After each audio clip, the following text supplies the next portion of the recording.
Alright, so let's talk about the elephant in the room. I got an Atari VCS. Now, before all the hate comments come in and all, I just want to tell you guys that it's pretty obvious that I'm a huge game enthusiast, and I don't know why you would think I wouldn't pick that up. I know there's a lot of hate for the console, and I understand the points being, but I've had the console now for about 4 days, and I feel like I had enough time to play with it to just give you what I honestly think about it so far. Now, the controllers, we're going to go over here real quick.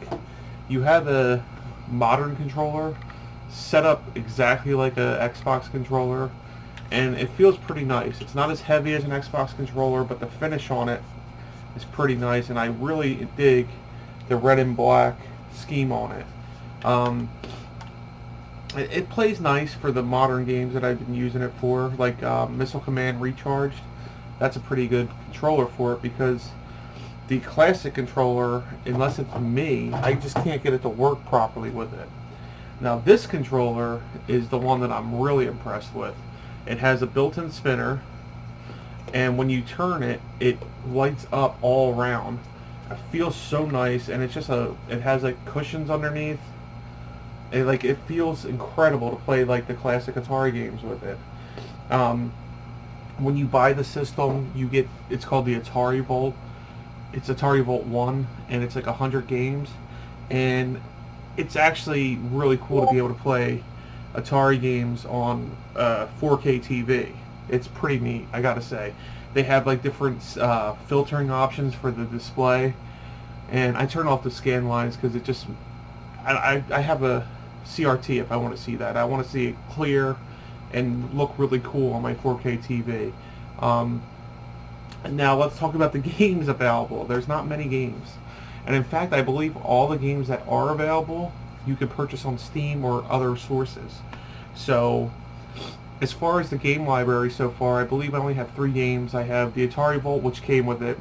I have Missile Command Recharge, I think it's called. It's like a remake of Missile Command. It's pretty cool. Pretty challenging, though. And the third game I have, I think, is called Jetboard.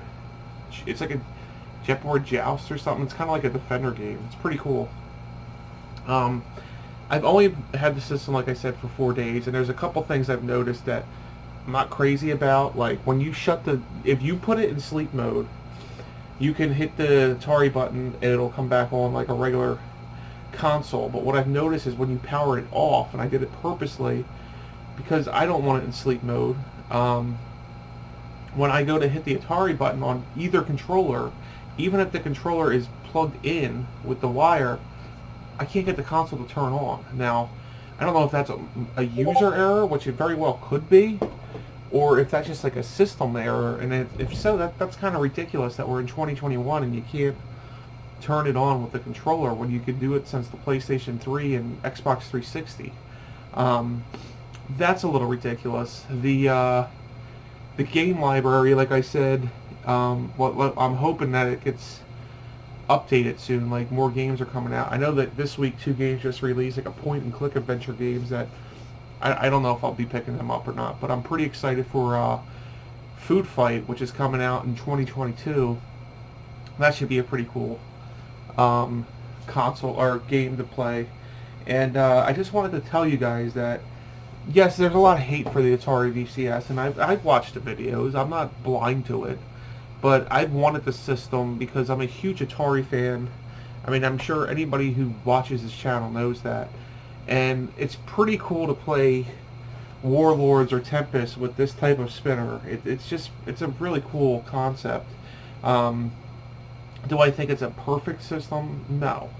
To be honest with you, there's not many perfect systems. Is it going through issues right now with games? Absolutely, but so is the PlayStation 5 and so is the Series X. I'm not comparing the two, I'm just saying, comparing the 3. I'm just saying a lot of consoles right now are having issues with games, and that's just being provided games on the console. But, I mean, I'll be honest with you, on my PS5 I think I have 4 games, and same thing on my Series X, but the games that I have, I believe, are available on the Series X for sure, besides Flight Simulator, which is available on PC.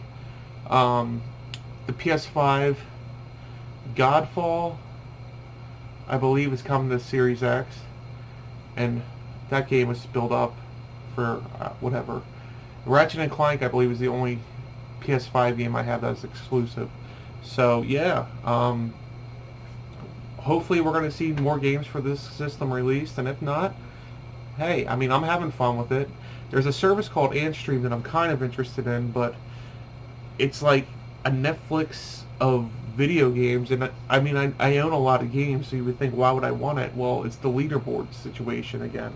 Like, I believe you pay like a yearly fee of like $50, and you could compete with friends with a leaderboard, I believe. I don't know too much about Antstream. I'm just looking into it now because of the VCS. But anyways, guys, I think it's kind of cool. It's not a perfect system, and it's not going to be for everyone. But if you're an Atari fan, a video game enthusiast, you're really going to kind of like the system, I believe. So check out reviews. There's a bunch of great reviews out there, and I believe Super Nintendo does a pretty incredible job on his review. So if you want to like breakdown of the system and like an actual review, check out his channel. And thanks for watching. Again, I'm just a video game enthusiast who loves Atari, and like, I have to have them all. That's my goal, is to have everything one day, and we'll see. I mean, I got some consoles that are really rare and people will call crap, but it's fun for me to be able to have a place to display them and play them, and that's just what I'm all about. I have a huge passion for games, and that's just what I love. So anyways, guys, thanks for watching, and I'll see you on the next one.